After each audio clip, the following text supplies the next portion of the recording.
Witam. Ricoh MP301 i problem kresek na kopii.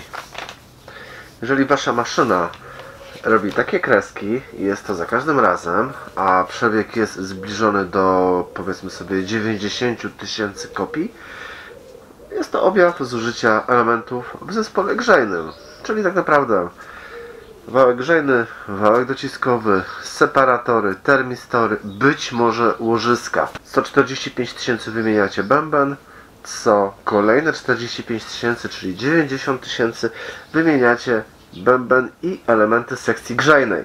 To nie powinno zająć więcej niż 20 minut, jeżeli macie wszystkie części. Bierzemy się za robotę.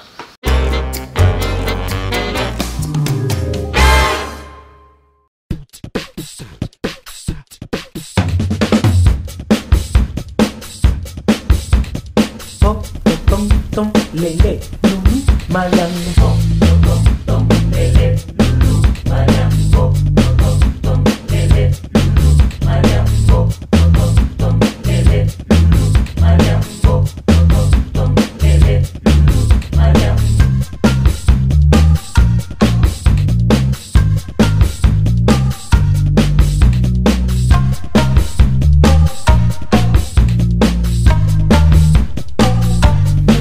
Mayang tom lele lulu mayang tom lele